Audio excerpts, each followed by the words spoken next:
Assalamualaikum warahmatullahi wabarakatuh. Bagaimana kabar anak-anakku semuanya? Semoga kita semua diberi kesehatan, diberi keselamatan, dan dilindungi oleh Allah Subhanahu wa taala. Amin ya rabbal alamin. Baik anak-anakku sekalian,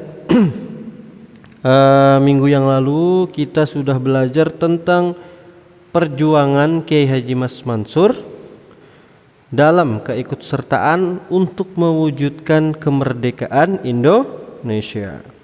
Nah, pada pertemuan kali ini kita akan kembali lagi membahas tentang tersebut karena kemarin sudah Bapak kasih tahu ya kalau di PPT sebelumnya ya. Ada 3 poin. Yang pertama yaitu pada masa penjajahan Belanda, yang kedua pendudukan Jepang, dan yang ketiga perang kemerdekaan. Nah, anak-anakku sekalian, pada pertemuan kali ini kita akan kembali lagi belajar ke Muhammadiyahan tentang perjuangan Mas Mansur pada masa, kalau minggu lalu kita sudah membahas tentang masa penjajahan Belanda. Nah, untuk hari ini kita akan belajar tentang perjuangan Mas Mansur pada masa pendudukan Jepang. Kalau sebelumnya adalah Belanda. Nah, pada hari ini kita akan belajar tentang Jepang ya, masa pendudukan Jepang. Baik, langsung saja. Nah, ini dia. Ada beberapa poin yang harus kita ketahui ya, yang akan kita pelajari. Apa saja perjuangan Mas Mansur dan apa saja yang terjadi pada saat masa pendudukan Jepang. Yang pertama itu kalian lihat ya.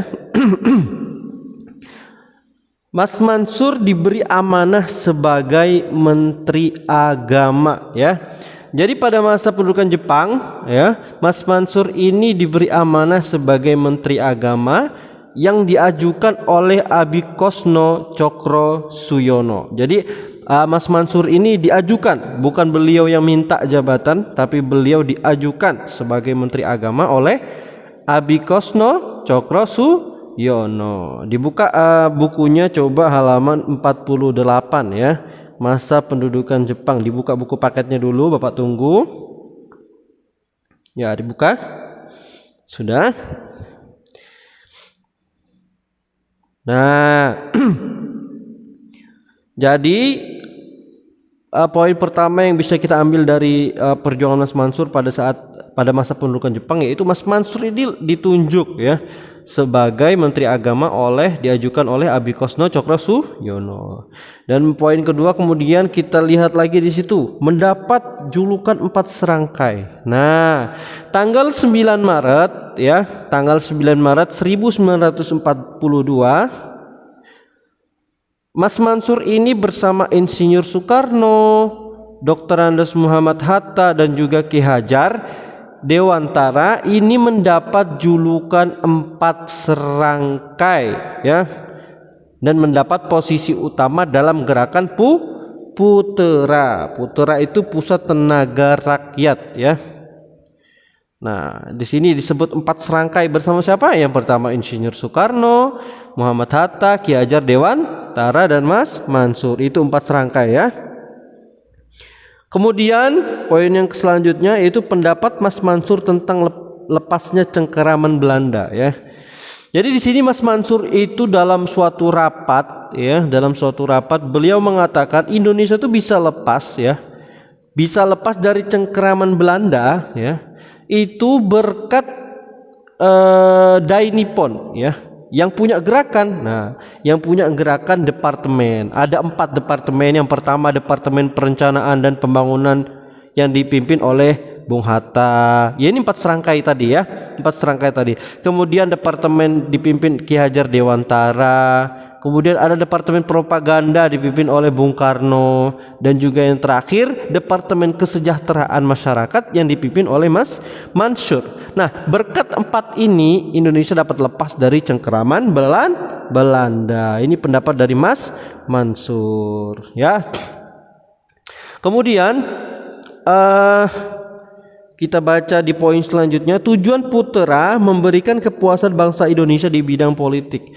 Jadi Jepang itu mendirikan Putra untuk Indonesia itu supaya Indonesia itu bisa berkecimpung di dunia politik, sekaligus juga untuk mengeksploitir kekayaan Indonesia guna keperluan perang Asia Timur Raya ya. Jadi itu tujuan kenapa sih Jepang membentuk Putra ya. Kemudian kita poin selanjutnya, Jepang melunak tahun 1943. Tahun 1943 ini kan sudah mau kemerdekaannya. Ada yang tahu nggak anak-anakku sekalian kenapa Jepang melunak? Wah, Jepang melunak ini karena terjadi peperangan, yaitu Perang Dunia II itu ya, antara Jepang dan sekutu ya, Amerika. Nah, di situ akhirnya Jepang melunak ya, mengalami kemunduran ya.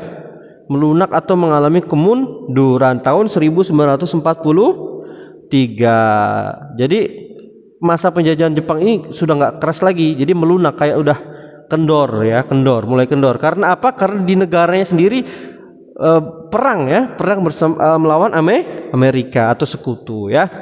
Baik, selanjutnya kita baca lagi tanggal 16 Juni 1943, Perdana Menteri ya, PM itu Perdana Menteri Jepang bernama Toyo memberi kesempatan kepada Indonesia dalam pemerintahan. Jadi tanggal 16 Juni 1943 ya, Perdana Menteri Jepang ini mengasih kesempatan buat bangsa Indonesia ini dalam pemerintahan ya.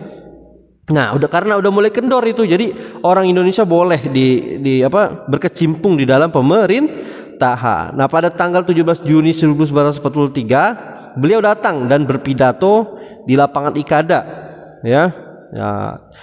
Dan beliau menekankan bahwa betapa pentingnya posisi Jawa dalam perang Asia Timur Raya ya. Jadi ngasih tahu ke bangsa Indonesianya bahwa posisi Jawa itu penting dalam perang Asia Timur Raya. Kemudian selanjutnya terbentuknya Jawa Hokokai pada tanggal 1 Maret ya, itu tanggalnya lupa Bapak tulis ya. 1 Maret 1944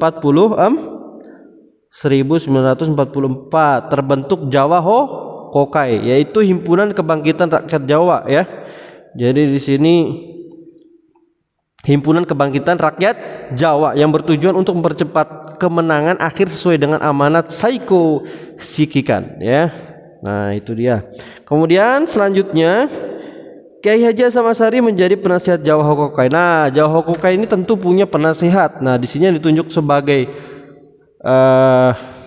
penasehatnya adalah Kiai Haji Hasyim Asy'ari ya. Nah, di sini ada organisasi lagi yang namanya Masyumi. Nah, di sini penasehatnya Jawa Hokokai akhirnya Kiai Haji Hasyim Asy'ari. Ketuanya itu ketua Masyumi ya. Ketua Masyumi itu Kiai Haji Hasyim Asy'ari, dan beliau juga sebagai penasihat Jawa Hokokai ya. Kemudian selanjutnya 28 Mei 1945 BPUPKI. Nah, ini poin selanjutnya, berdirinya BPUPKI. Ada yang tahu BPUPKI itu apa? Badan Penyelidik Usaha Persiapan Kemerdekaan Indonesia. Bahasa Jepangnya Dokuritsu Zumbi Chosakai ya. Artinya BPUPKI berdiri pada tanggal 28 Mei 1945. Ini untuk menyelidik usaha persiapan, masih menyelidiki usaha persiapan kemerdekaan Indonesia. Nah, kemudian setelah BPUPKI lahir, terbentuk lagi ini yang namanya PPKI. BPUPKI-nya bubar karena udah ada PPKI lahir tanggal 7 Agustus ya. Tanggal 7 Agustus berganti menjadi PPKI ya, sudah jadi Panitia Persiapan Kemerdekaan Indonesia. Jadi tanggal 7 Agustus BPUPKI sudah bubar, berubah menjadi PPKI karena sudah mau merdeka nih. Nah, akhirnya dibentuklah panitianya. Kalau tadi badan, ini Panitia Persiapan Kemerdekaan Indonesia pada tanggal 7 Agustus 1945. Dan poin terakhir, rencana sidang 18 Agustus bangsa Indonesia memproklamasikan kemerdekaan 17 Agustus 1945. Nah, di sini ada yang ganjel ya. Nah, Indonesia itu merencanakan sidang itu baru tanggal 18 Agustus. Akan tetapi tanggal 17 Agustus Indonesia sudah memproklamirkan kemerdekaan ya. Jadi rencananya tanggal 18, tapi akhirnya maju tanggal 17 sudah diproklamasi. Nah, itu dia ya. Jadi ini dia beberapa poin-poin penting yang harus dipelajari yang anak-anakku sekalian harus perhatikan ya. Ada beberapa poin, Bapak kasih poin-poin gini supaya mempermudah ya. Kalau di buku paket itu kan nggak ada poin-poinnya, Bapak kasih poin-poin supaya mudah. Baik, ini dia perjuangan Mas Mansur di masa pendudukan Jepang. Nah, untuk besok minggu depan insya Allah yang terakhir nih, yaitu pada masa perang kemerdekaan ya. Ya, baik. Terima kasih anak-anakku sekalian. Mungkin ini saja yang bisa Bapak sampaikan pada kesempatan hari ini. Jangan lupa tetap jaga kesehatan ya. Bapak mohon maaf kalau ada salah. Ketemu lagi di pertemuan selanjutnya. Bapak akhiri. Assalamualaikum warahmatullahi wabarakatuh.